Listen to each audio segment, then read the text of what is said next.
اس کلموہی نے ہمیں اولاد سے نہیں نوازا۔ پتہ نہیں کیسے منحوس قدم ہمارے گھر میں لے کر آئی ہے کہ میرے بچے کی نوکری میں بھی دقت آ رہی ہے اور اولاد بھی نہیں ہو رہی۔ ارے کب تک میں اس طرح ہی بنا پوتا پوتی کے زندگی گزاروں گی؟ یہ ایک بانجھ عورت ہے، اس کے بانجھ پن نے ہمارا سب کچھ تباہ و برباد کر دیا ہے۔ میرا دل خون کے آنسو رو رہا تھا۔ ایک لمحے کے لیے دل کیا کہ میں اپنی ساس کو خوب سناؤں، ان کو ہر ایک چیز کھول کے بتاؤں، لیکن میں چپ رہی تھی۔ جو لڑکیاں اپنا گھر بسانا چاہتی ہیں وہ اپنی زبانوں کو ایسے ہی بند کر لیتی ہیں، مگر آج میری آنکھوں میں آنسو آ گئے تھے۔ صبح صبح اس عورت کا آنا اور اب میری ساس کا اس طرح سے بولنا مجھے بہت ہی ناگوار گزرا تھا۔ میں نے اپنے شوہر کی طرف دیکھا تو وہ فوراً ہی مجھ سے نظریں چرا چکے تھے۔ میں کچھ کہتی اس سے پہلے ہی میرے شوہر اپنی ماں کو دیکھتے ہوئے بولے تھے، میں تمہارے آگے ہاتھ جوڑتا ہوں، اماں پلیز ناشتہ کرنے دو، صبح سے شام تک ڈیوٹی پر جانا ہے، مجھے نہیں پسند صبح صبح گھر میں اتنا کوہرام ہو، میرے جانے کے بعد جو کرنا ہو کر لینا۔ یہ کہتے ہی وہ دوبارہ ناشتے پر جھک گئے تھے، لیکن میری ساس کی زبان بند ہونے کا نام ہی نہیں لے رہی تھی۔ وہ ایک بار پھر بولی تھی، ہاں ہاں، میرا کہنا تو تم سب کو چبھتا ہے، جب دنیا اور سماج تمہارے منہ پر باتیں کریں گی تب تمہیں سمجھ آئے گا کہ تکلیف کیا ہوتی ہے۔ جہاں بھی بیٹھو سب یہی پوچھتے ہیں، تمہاری بہو کے ہے یا نہیں، یا ابھی تک کوک سونی ہے۔ میرا بھی دل چاہتا ہے کہ میں اپنے پوتا پوتی کو کھلاؤں، ان کے ساتھ بازار جاؤں، انہیں پیار کروں، انہیں اپنی گود تک رسائی دوں، لیکن ایسی خوشی مجھے کبھی بھی نصیب نہیں ہوگی۔ یہ کہتے ہی وہ اپنی جگہ سے اٹھ کر اپنے کمرے میں چلی گئی تھی، جبکہ میں نم آنکھوں سے اپنے شوہر کو دیکھے چلی جا رہی تھی۔ انہوں نے ایک نگاہ میرے وجود پر ڈالی تھی اور ناشتے کی ٹرے آگے کیے چپ چاپ گھر سے باہر کو چلے گئے تھے۔ میرا دل کیا کہ میں دھاڑے مار مار کر رو دوں۔ کتنی تکلیف میں خاموشی سے سہ رہی تھی، لیکن کسی کو بھی میری تکلیف نظر نہیں آتی تھی۔ صرف اور صرف اولاد اولاد کا نعرہ ہی لگایا جاتا تھا۔ میں نے چپ چاپ ٹرے اٹھائی تھی اور کچن میں واپس آ گئی تھی۔ ناشتہ کرنے کا تو دل ہی نہیں چاہ رہا تھا۔ چپ چاپ برتن وغیرہ دھو کر میں نیچے ہی زمین پر بیٹھ گئی تھی اور آنے والے وقت کا سوچنے لگ گئی تھی۔ اگر کل کو وہ بوڑھی مائی آ گئی اور اس نے نہار منہ مجھے چیک کیا تو تمام سچ سامنے آ جائے گا۔ یہ سوچ سوچ کر میرا دم خشک ہونے لگا تھا۔ مجھے کچھ سمجھ ہی نہیں آ رہا تھا کہ میں کیا کروں۔ ایک لمحے کے لیے دل کیا کہ اپنے شوہر کو فون کر کے اس تمام صورتحال سے آگاہ کروں، لیکن پھر میں نے سر جھٹک دیا تھا۔ ان کی تو ہمیشہ کی طرح ایک ہی بات ہونی تھی، اس میں میں بھلا کیا کر سکتا ہوں؟ میرا تو اس میں کوئی بھی قصور نہیں ہے، حالانکہ سارا قصور انہی کا تھا، مگر مانتا بھلا آج تک کون ہے؟ میں نے چپ چاپ چھری اٹھائی تھی۔ تکلیف حد سے زیادہ تھی، لیکن میں کیا کرتی؟ نہ چاہتے ہوئے بھی مجھے خود کو نقصان پہنچانا ہی تھا تاکہ وہ عورت مجھے چیک نہ کر سکے۔ میں نے چپ چاپ ہاتھ پر کافی سارے کٹ لگائے تھے، جس کی وجہ سے میرا ہاتھ کافی زخمی ہو گیا تھا۔ مجھے امید تھی اب وہ عورت مجھے چیک نہیں کرے گی۔ میں نے کمرے میں آ کر اپنے ہاتھ کی پٹی کر لی تھی اور کمرے کی صفائی وغیرہ کر کے چپ چاپ خاموشی سے جائے نماز پر بیٹھ گئی تھی۔ نماز ادا کرنے کے بعد میں نے بارگاہ الہی میں ہاتھ بلند کیے تھے اور تڑپ کر اپنے رب العالمین سے اپنی خوشیوں کی دعائیں مانگی تھی۔ اے اللہ، تو خوب جانتا ہے کہ میں بے قصور ہوں، لیکن ساری دنیا کے سامنے مجھے رسوا کیا جا رہا ہے۔ میرا شوہر میرا ہو کر بھی میرا نہیں ہے۔ یا اللہ، تو کرم فرما، ہماری زندگیوں میں رحم فرما۔ کافی دیر تک میں دعائیں مانگتی رہی تھی اور پھر جائے نماز لپیٹ کر بستر پر آ کر بیٹھ گئی تھی۔ مجھے بے حد افسوس ہو رہا تھا میری ساس کس طرح سے مجھے بد دعائیں دے رہی تھی اور میرے شوہر چپ چاپ ان کی باتیں سن رہے تھے، محض اپنی ہی ذات کے لیے۔ انہوں نے آواز اٹھائی تھی کہ صبح صبح کو حرام نہ مچاؤ، مجھے سارا دن گزارنا ہے، میرے پیٹھ پیچھے جو کرنا ہوگا کر لینا۔ اگر وہ مجھ سے اتنی ہی محبت کرتے تو لازمی میرے حق میں بولتے کہ اماں بس کر دو، وہ بھی انسان ہے، کب تک تمہاری باتیں برداشت کرے گی؟ جب اولاد ہونی ہوگی ہو جائے گی، اپنی زبان کو بند رکھو۔ لیکن یہ کہنا تو انہوں نے سیکھا ہی نہیں تھا۔ مجھے اپنے ہی شوہر سے اب نفرت محسوس ہونے لگ گئی تھی۔ 4 سال کوئی چھوٹا وقفہ نہیں ہوتا۔ ان 4 سال کے درمیان نہ میں اپنے میکے گئی تھی اور نہ ہی کہیں گھومنے پھرنے گئی تھی۔ بس کمرہ، کچن اور ساس کے تانے ہی میرے نصیب میں لکھ دیے گئے تھے۔ جب بھی میں اپنے ماں کے گھر جانے کی بات کرتی، میری ساس کا کوئی نہ کوئی پروگرام تیار ہی رکھا ہوتا تھا کہ مجھے یہاں جانا ہے۔ میری پنڈلیوں میں درد ہو رہا ہے، گھر پورا پھیلا ہوا ہے۔ کیا میں انسان نہیں تھی؟ کیا میرا دل نہیں چاہتا تھا کہ میں بھی اپنے گھر والوں سے ملاقات کروں، ان کے ساتھ اٹھوں بیٹھوں، اپنے دل کا حال بیان کروں؟ مگر نہیں، ہر وقت گھر پر ہی رہو۔ یہ باتیں مجھے منظور تھیں، لیکن میں چاہتی تھی کہ بس مجھے سکون سے جینے دیا جائے، بے وجہ کے تانے اور فضول قسم کی باتیں نہ کی جائیں۔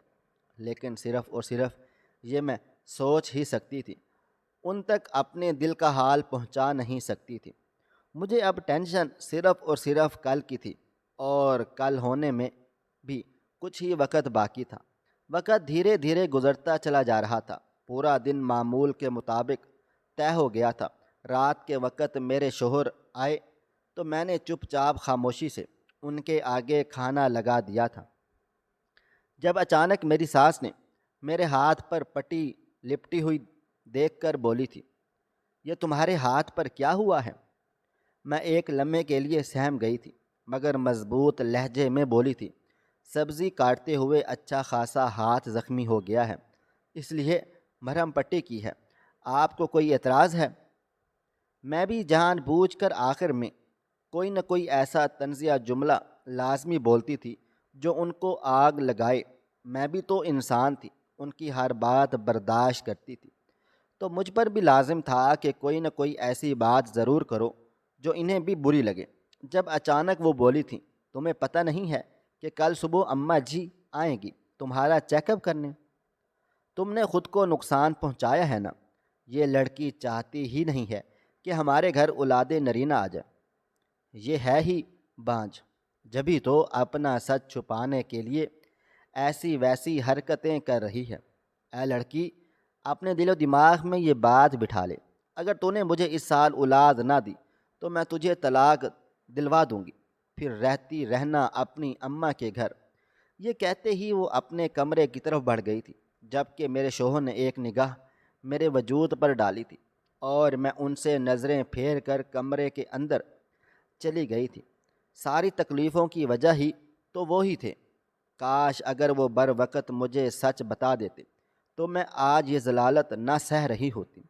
رات قطرہ قطرہ کر کے پگھلتی چلی گئی تھی۔ اگلی صبح کا سورج پوری آب و تاب سے روشن ہوا تھا۔ صبح 8 بجے ہی ہمارے گھر دستک ہو چکی تھی۔ میں جان چکی تھی کہ اماں جی آ گئی ہیں۔ میرا دل ہولے ہولے لرز رہا تھا جب اچانک میری ساس کی آواز میرے کان کے پردوں سے ٹکرا گئی تھی۔ وہ مجھے بلا رہی تھی اور میرا دل بہت گھبرا رہا تھا۔ اگر آج اماں جی نے مجھے چیک کر لیا تو سارا سچ کھل کر سامنے عیاں ہو جائے گا۔ میں نے فوراً اپنے شوہر کا بازو ہلا دیا تھا، انہیں جھنجھوڑ ڈالا تھا۔ ان کی آنکھ فوراً کھل گئی تھی۔ وہ مجھے دیکھتے ہوئے بولے، کیا ہوا زرینہ، کون سی قیامت آ گئی جو صبح صبح تم مجھے اٹھا رہی ہو؟ ان کا سرد لہجہ دیکھ میں غصے سے بولی تھی، آپ کو ذرا بھی احساس ہے کہ باہر میرے ساتھ کیا ہونے والا ہے؟ ماں جی نے ایک عورت کو بلایا ہے جو میرا چیک اپ کر کے ساری حقیقت ان کے سامنے کھول کے رکھ ڈالے گی۔ اگر ہمارا سچ سامنے آ گیا تب آپ کیا کریں گے؟ میری بات سن کر وہ خاموش ہو گئے تھے اور چند لمحے بعد بولے تھے، جو ہوگا دیکھا جائے گا، فی الحال جاؤ، اماں تمہیں بلا رہی ہیں۔ میری ماں کو دیر نہ کروایا کرو، میں نے تمہیں 1000 بار سمجھایا ہے۔ میرا بس نہیں چل رہا تھا کہ میں اس آدمی کا گلا گھونٹ ڈالوں جس کی وجہ سے میری پوری زندگی تباہ و برباد ہو کر رہ گئی تھی۔ ان کا تماشا ختم ہونے کا نام ہی نہیں لے رہا تھا اور میری جان یہاں سولی پہ اٹکی ہوئی تھی۔ میں نے اللہ کا نام لیا تھا اور باہر کی طرف بڑھ گئی تھی۔ دل اتنی زور زور سے دھڑک رہا تھا کہ میں اپنی کیفیت سمجھنے سے بھی قاصر تھی۔ میں باہر آئی تو برآمدے میں کوئی بھی موجود نہ تھا۔ جب اچانک ماجد کے کمرے سے آواز آئی تھی، اندر آؤ، یہاں پر ہوں میں۔ میرا پورا وجود کانپ اٹھا تھا۔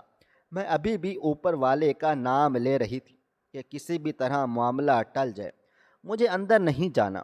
لیکن کہتے ہیں نا، جس وقت آپ جس مصیبت سے بچنا چاہ رہے ہوتے ہیں وہی مصیبت آپ کے گلے کا توق بن جاتی ہے۔ میرے ساتھ بھی کچھ ایسا ہی ہو رہا تھا۔ میں اندر داخل ہوئی تو سامنے ہی اماں جی اور میری ساس بیٹھی ہوئی تھی۔ میرے اندر آتے ہی میری ساس کھڑی ہو گئی تھی اور اس بوڑھی عورت کو دیکھتے ہوئے بولی تھی کہ اس کا اچھے سے چیک اپ کرنا، اور ہو سکے بہن تو اسے سمجھا دینا کہ اولاد کتنی ضروری ہوتی ہے۔ مجھے نہیں لگتا کہ یہ اولاد پیدا بھی کرنا چاہتی ہے، جبھی تو اس کی حرکتیں تبدیل ہونے کا نام ہی نہیں لے رہی ہیں۔ ان کی باتیں سن کر میں نے ضبط سے آنکھیں میچی تھیں اور میری ساس باہر کو چلی گئی تھی۔ اماں جی مجھے دیکھتے ہوئے بولی تھی، ایرو لاڈو پری، یہاں آ کر بیٹھو۔ ان کا شفقت بھرا انداز دیکھ کر میری آنکھیں نم ہو گئی تھیں۔ مجھے بے ساختہ اپنی ماں کی یاد ستائی تھی، لیکن میں نے اپنے آپ پر جبر کر لیا تھا۔ میں ان کے قریب بیٹھی تو وہ میرے سر پر ہاتھ پھیرتے ہوئے بولی تھی، تم بھی حقیقت سے واقف ہو اور میں بھی حقیقت سے واقف ہوں۔ کل ہی مجھے تمہارا سارا سچ پتہ چل گیا تھا، لیکن میں نے کچھ نہیں کہا کیونکہ میں تمہاری ساس کی حرکتوں اور باتوں سے بخوبی واقف ہوں۔ اب مجھے تم سچ سچ بتاؤ کہ معاملہ کیا ہے، تم ایسا کیوں کرتی ہو، اور تم دونوں میاں بیوی کے درمیان اتنی دوریاں کیوں ہیں؟ میں ان کی باتیں سن کر اچانک ہی رو پڑی تھی۔ ایسا لگتا تھا جیسے بڑے صحرا میں نے کسی نے میرے سر پر سایہ سا کر دیا ہو۔ اچانک میں روتے روتے اپنا سر اماں جی کے قدموں میں رکھ چکی تھی۔ وہ میرے بالوں میں ہاتھ پھیرتے ہوئے بولی تھی، نہ میری بیٹی، اس طرح ہمت نہیں ہارتے۔ 4 سال تم نے ایسے گزارے ہیں، یہ کوئی چھوٹی بات نہیں ہے۔ کھڑی ہو اور مجھے بتاؤ اصل حقیقت کیا ہے۔ تم کیوں اتنا ظلم برداشت کر رہی ہو؟ اتنی ذلت، اتنی بدنامی، اتنی باتیں۔ میں جانتی ہوں ایک عورت کے لیے یہ درد کتنا تکلیف دہ ہوتا ہے۔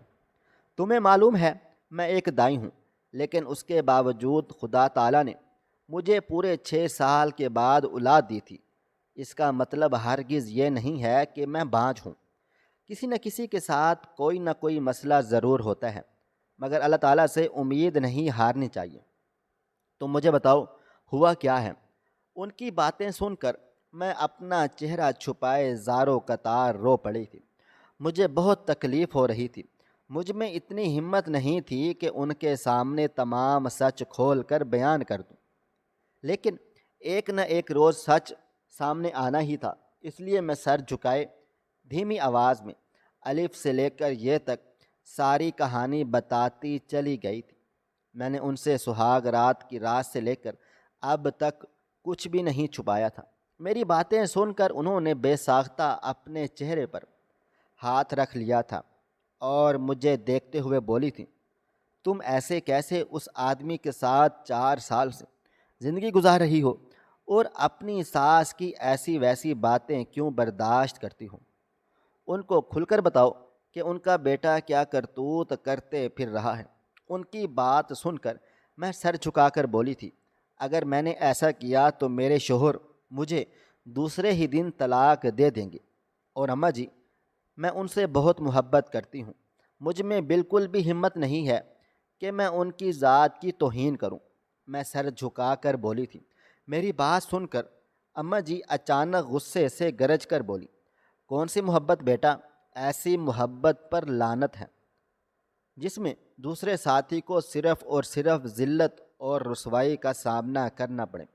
اور دوسرا ٹھاٹھ باٹھ سے اپنی زندگی گزارے، حالانکہ قصور بھی اسی کا ہو۔ تم اتنی پڑھی لکھی ہو، اتنی پیاری ہو اور سلجھی ہوئی لڑکی ہو، تم کیوں ایسے انسان کے ساتھ زندگی گزار رہی ہو جس نے 4 سال کی زندگی میں تمہیں ایک بار بھی سکھ نصیب نہیں ہونے دیا، اور اوپر سے اپنی ماں کو تمہارے سر پر الگ بٹھا دیا ہے، جو تمہیں وقتاً فوقتاً بے مقصد تانے دیتی رہتی ہے جس کا کوئی بھی فائدہ نہیں ہے۔ ان کی بات سن کر میں کچھ بھی نہیں بولی تھی، بھلا میں کیا ہی بولتی، میرے پاس کہنے کو کچھ تھا ہی نہیں۔ یہ باتیں تو مجھے بھی معلوم تھی کہ میں بھی روٹی کھاتی ہوں، پانی پیتی ہوں، عقل شعور میرے پاس بھی ہے، لیکن اب میری بس ہو گئی ہے۔ 4 سال جو اب تک گزار دیے ہیں، باقی کی زندگی بھی گزر جائے گی۔ میں کوئی امیر کبیر گھرانے سے تعلق نہیں رکھتی تھی، بس ایک عام سی مڈل کلاس فیملی سے تعلق رکھنے والی ایک عام سی لڑکی تھی، جس کے سروں پر بھابھیوں کا ہی سایہ تھا۔ ماں باپ بہت پہلے ہی وفات پا گئے تھے۔ اگر میں روٹھ کر اپنے گھر بھی جاتی تب بھی صرف اور صرف بھابھیوں کے تانے ہی ہوتے، اس لیے میں نے اپنے لب سی لیے تھے۔ میری تمام روداد سن کر انہوں نے میرے سر پر ہاتھ رکھا تھا اور چند لمحے بعد مجھے دیکھتے ہوئے بولی تھی، اب تمام باتوں کا صرف ایک حل ہے، جب گھی سیدھی انگلی سے نہ نکلے تو انگلی ٹیڑھی کر لینی چاہیے۔ اچانک انہوں نے اپنی تھیلی میں سے ایک گولیوں کا پتہ نکال کر میری طرف بڑھا دیا تھا اور مجھے دیکھتے ہوئے دھیرے دھیرے تمام منصوبہ بتاتی چلی گئی تھی۔ میں حیران و پریشان ہو کر ان کی ساری باتیں سن رہی تھی۔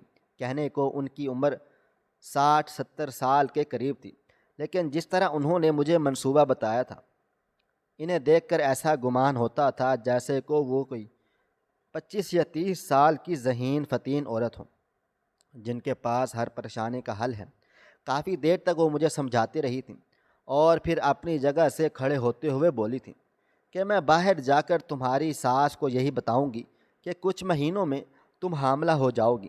میں نے تمہارا علاج معالجہ کر دیا ہے اور جیسا میں نے کہا ہے تم ویسا ہی کرنا۔ تمہیں بالکل بھی کسی سے ڈرنے کی کوئی بھی ضرورت نہیں ہے، اور جہاں تمہیں لگے کہ تمہارے لیے اب خطرہ ہے تو میرے پاس آ جانا، میں تمہاری ساس اور شوہر دونوں کا دماغ بالکل ٹھیک کر ڈالوں گی۔ یہ لوگ سمجھتے ہیں کہ بیٹیاں لاوارث ہیں، مگر کچھ بیٹیوں کے سر پر بھی ہم جیسی مائیں ہوتی ہیں جو اگلے کا خون پی لیتی ہیں۔ ان کا یہ مان دینا مجھے بے حد اچھا لگا تھا۔ میں فوراً اپنی جگہ سے کھڑی ہو گئی تھی اور ان کے سینے سے جا کر لگ گئی تھی، جبکہ وہ میری کمر تھپ تھپا کر باہر کو چلی گئی تھی۔ وقت دھیرے دھیرے گزرتا چلا جا رہا تھا۔ مجھے کچھ بھی سمجھ نہیں آ رہا تھا کہ میں کس طرح اپنا منصوبہ عمل لاؤں۔ اگر کسی کو بھی اس بارے میں پتہ چل گیا تو میرے لیے ہی مشکل کھڑی ہو سکتی تھی۔ چند دن تو میں نے ایسے ہی گزار ڈالے تھے، اور پھر چپ چاپ خاموشی سے وہ گولی کھانے میں ملانا شروع ہو گئی تھی۔ دل بہت زیادہ ڈرتا تھا، ایسا لگتا تھا کہ میری چوری پکڑی گئی تو وہ بہت زیادہ بدنامی ہو جائے گی، میری زندگی تباہ و برباد ہو جائے گی، یہ لوگ مجھے کہیں کا بھی نہیں چھوڑیں گے۔ لیکن ایک امید بھی تھی کہ اللہ تعالیٰ ساتھ ہے، وہ کبھی مجھے رسوا ہونے نہیں دے گا، وہ میرا خیال ضرور رکھیں گے، کہیں بھی مشکل آئے گی وہ مجھے ضرور بچائیں گے۔ اور کہتے ہیں نا، جب آپ اللہ سے لو لگا لو اور دنیا کو چھوڑ دو تو وہ اللہ آپ کا ساتھ ضرور دیتا ہے۔ اس کام کے ساتھ ساتھ میں نماز کی بھی پابندی سے پڑھ رہی تھی تاکہ میری ہر مشکل آسانی سے حل ہو جائے۔ آج معمول کا ہی دن تھا۔ میری ساس بالکل خاموشی سے بیٹھی اپنی تسبیح گھمانے میں مصروف عمل تھی۔ میں نے روز کی طرح کھانے میں وہ گولیاں ملا ڈالی تھیں اور چپ چاپ خاموشی سے آ کر برآمدے میں جھاڑو لگانے لگی تھی۔ تھوڑی دیر کے بعد میرے شوہر بھی آ گئے تھے۔ ہاتھ وغیرہ دھو کر میں نے ان کے لیے کھانا وغیرہ لگا دیا تھا جب اچانک سے میرے شوہر اپنی ماں کو دیکھتے ہوئے بولے تھے، اماں، پتہ نہیں کیوں کچھ دنوں سے بہت زیادہ نیند آ رہی ہے، طبیعت میں بھی بہت زیادہ بوجھل پن محسوس ہو رہا ہے، کام بھی ٹھیک طرح سے نہیں ہو رہا، ایسا لگتا ہے جیسے ہڈی ہڈی درد کر رہی ہو۔ ان کی بات سن کر میری ساس بھی فوراً سے بولی تھی، ہاں ہاں تم بالکل ٹھیک ٹھیک بول رہے ہو، مجھے بھی بہت زیادہ کمزوری محسوس ہو رہی ہے، نیند کا تو کچھ سمجھ ہی نہیں آ رہا، صبح بھی سو رہی ہوں، دوپہر میں بھی سو رہی ہوں اور پوری رات بھی نیند لے رہی ہوں، اس کے باوجود دن بھر آنکھیں بند ہی ہوتی رہتی ہیں، نہ جانے ایسی کون سا نیند کا غلبہ طاری ہو گیا ہے جو ختم ہونے کا نام ہی نہیں لے رہا۔ اپنی ساس کی باتیں سن کر میں دھیما سا مسکرا دی تھی، جبکہ اپنی شوہر کی صورت دیکھ کر میں نے اپنے ارادے اب مزید پکے کر لیے تھے کہ اب تمام صورتحال تیار ہو چکی ہے، اب صرف اور صرف عمل کرنا ہے۔ وقت گزرا تھا اور میں اپنا منصوبہ پورا کرتی چلی گئی تھی۔ یہ حرکتیں کرنے میں مجھے بہت زیادہ ڈر لگتا تھا۔ آدھی آدھی رات کو میں اٹھ کر رو پڑتی تھی کہ میں اپنی زندگی کو آسان بنانے کے لیے کیسے کیسے حربے آزما رہی ہوں، لیکن میں بھی کیا کرتی، یہ سب کرنے پر بھی تو میرے شوہر اور میری ساس نے ہی مجھے مجبور کر دیا تھا۔ وقت اور تیزی سے گزرا تھا۔ اس دوران 2 بار اماں جی آئی تھیں، مجھ سے خیر خیریت پوچھی تھی، معاملات کا جائزہ لیا تھا، جبکہ میں نے بھی انہیں سب کھول کر بتا ڈالا تھا۔ میں کیوں بھلا ان سے چھپاتی پھرتی؟ جب وہ عورت مجھ پر شفقت کا ہاتھ رکھ رہی تھی، مجھے اپنی بیٹی بول رہی تھی، تو بھلا میں کیوں ان سے بیر لگاتی؟ وقت گزرا تھا اور اب پورے 4 مہینے بیت گئے تھے۔ صبح سے ہی میری طبیعت کچھ ٹھیک نہیں لگ رہی تھی، طبیعت میں عجیب و غریب سا بوجھل پن تھا۔ میں نے کچھ سوچ سمجھ کر اپنی کیفیت اپنی ساس کو بتائی تو وہ فوراً ہی مجھے قریبی کلینک لے گئی تھی۔ ان کی خوشی دیکھنے کے لائق تھی، کیونکہ جو نشانیاں میں انہیں بتا رہی تھی وہ ایک حاملہ عورت کی ہی ہوتی ہیں۔ خدا کا لاکھ لاکھ شکر تھا کہ ٹیسٹ ہونے کے بعد جو رپورٹس آئی تھیں وہ پازیٹیو تھیں۔ میں ماں بننے والی تھی۔ میری ساس کلینک میں ہی جھوم اٹھی تھی۔ انہوں نے اپنی جیب سے پورے کلینک میں مٹھائی بانٹ ڈالی تھی۔ ان کی خوشی دیکھ کر میں بھی مسکرا اٹھی تھی۔ وہ مجھے لے کر گھر واپس کو آ گئی تھی۔ اب تو وہ ایک پاؤں پر ناچ رہی تھی۔ وہ جو 4 پائی سے قدم نہیں اتارتی تھی، اب سارے کام کاج وہ خود اپنے ہاتھوں سے نمٹا رہی تھی۔ مجھے بے حد شرم آ رہی تھی کہ وہ عمر دراز عورت تھی۔ ہمارے درمیان کتنے ہی اختلافات سہی، لیکن ایک بزرگ عورت سے گھر کے کام کاج کروانا میری ماں نے میری تربیت میں شامل حال نہیں کیا تھا۔ وقت گزرا تھا اور شام میں میرے شوہر بھی آ گئے تھے۔ ارادہ میرا تھا کہ میں انہیں اس بات کی اطلاع دے ڈالوں گی، طریقے سے سب کچھ بتا ڈالوں گی، لیکن میری ساس اتنی زیادہ پرجوش تھی، خوش تھی، کہ انہوں نے گھر میں داخل ہوتے ہی میرے شوہر کو سب بتا دیا تھا کہ تیری بیوی حاملہ ہے، تو باپ بننے والا ہے، اس کا بہت زیادہ خیال رکھنا، ان کا یہ کہنا تھا۔ اور میرے شوہر کے ہاتھوں سے گھر کا سارا راشن گر گیا تھا جو وہ لیتے ہوئے آئے تھے۔ وہ پھٹی پھٹی نگاہوں سے اپنی ماں کو دیکھے چلے جا رہے تھے اور پھر اچانک ان کی آنکھوں میں خون سوار ہو گیا تھا۔ ان کے مطابق تو ہم دونوں کبھی ایک دوسرے کے قریب آئے ہی نہیں تھے۔ 4 سال سے ہم دونوں ایک دوسرے سے دور دور زندگی گزار رہے تھے، ایک کمرے میں رہتے ہوئے بھی 2 اجنبیوں کی طرح۔ وہ فوراً میری طرف مارنے کو لپکے تھے، لیکن اسی پل گھر کے دروازے پر دستک ہو گئی تھی۔ میری ساس میرے شوہر کا ایسا رویہ دیکھ کر حیران و پریشان ہو گئی تھی۔ انہوں نے دروازہ کھولا تو سامنے اماں جی کھڑی ہوئی تھیں۔ انہوں نے اندر آتے ہی میرے شوہر کے منہ پر 2 زناٹے دار تھپڑ مار ڈالے تھے۔ میری ساس یہ تمام ماجرا دیکھ کر حیران و پریشان ہو رہی تھی۔ اماں جی اس کو دیکھتے ہوئے بولی تھی، شرم آنی چاہیے، تم جیسے انسان کو ایک عورت جو تمہیں بیچ راہ میں چھوڑ کر چلی گئی اور دوسری جو تمہیں سمیٹ رہی ہے، تم اس کے ساتھ ہی وفاداری نہیں نبھا رہے، اس کو ہی قصوروار ٹھہرا کر بیوی کا حقوق نہیں دے رہے، تو بیویاں پھر ایسا ہی کرتی ہیں۔ یہ بول کر وہ چپ چاپ ہو گئی تھی، خاموش ہو گئی، جبکہ میری ساس اور میرے شوہر دونوں کی ہی آنکھوں میں اب حیرانگی تھی۔ میں نے سر جھکایا تھا اور دھیرے دھیرے تمام حقیقت ان کے سامنے کھولتی چلی گئی تھی۔ دراصل میرے شوہر شادی سے پہلے ایک لڑکی کو بہت زیادہ پسند کیا کرتے تھے، لیکن ماجی نے مجھے پسند کر لیا تھا۔ وہ لڑکی اچھے خاندان سے تعلق نہیں رکھتی تھی، اس لیے میری ساس نے اس لڑکی کو ریجیکٹ کر گئی تھی، اور میرے شوہر اس محبت میں ہی اب تک اٹکے ہوئے تھے۔ شادی کی پہلی رات ہی انہوں نے مجھے صاف صاف کہہ دیا تھا کہ میں تمہارے ساتھ کوئی بھی تعلق نہیں بناؤں گا۔ تم اور میں ایک کمرے میں رہتے ہوئے بھی اجنبیوں کی طرح زندگی گزاریں گے، اور اگر تم نے اس بارے میں میری اماں کو کچھ بھی بتایا تو میں اسی دن تمہیں طلاق دے دوں گا۔ تم اپنے راستے اور میں اپنے راستے۔ یہی باتیں جب میں نے اماں جی کو بتائیں تو انہوں نے مجھے نیند کی گولیاں دی تھیں، اور نیند کی گولی میں کھانے میں ملا کر اپنی زندگی آسان بناتی چلی گئی تھی۔ اپنے شوہر سے جائز حق لینے لگ گئی تھی، اور خدا کا کرم تھا، ٹھیک 3-4 ماہ کے بعد اللہ تعالیٰ نے مجھے بھی خوشخبری سنا ڈالی تھی۔ میری تمام باتیں سن کر میری ساس بھی آگے کو بڑھی تھی، اور میرے شوہر کے منہ پر 2 تھپڑ رسید کر دیے تھے کہ وہ لڑکی 4 سال سے میرا ہر ظلم، میرے ہر تانے کو چپ چاپ خاموش سے سہ رہی ہے۔ تمہیں جب غیرت نہ آئی تو کہ تم کتنے بڑے جلاد ہو، تمہیں اپنی ماں کی خوشیاں بھی نظر نہیں آئی کہ میں پوتا پوتی کے لیے کتنا ترس رہی ہوں۔ جبکہ میرے شوہر واقعی اب شرمندہ ہو گئے تھے۔ انہوں نے سب کے درمیان مجھ سے ہاتھ جوڑ کر معافی مانگی تھی، جبکہ میں نے بھی فراخ دلی کا مظاہرہ کرتے ہوئے انہیں صدقے دل سے معاف کر ڈالا تھا۔ مجھے بھی اولاد کی خواہش تھی، ایک اچھی زندگی گزارنے کی شدید خواہش تھی، بھلا میں کیوں اعتراض کرتی؟ اماں جی کا میں نے بہت بہت شکریہ ادا کیا تھا، ان کی وجہ سے ہی آج میں اس مقام پر پہنچی تھی کہ اب سکون دہ زندگی گزار رہی تھی۔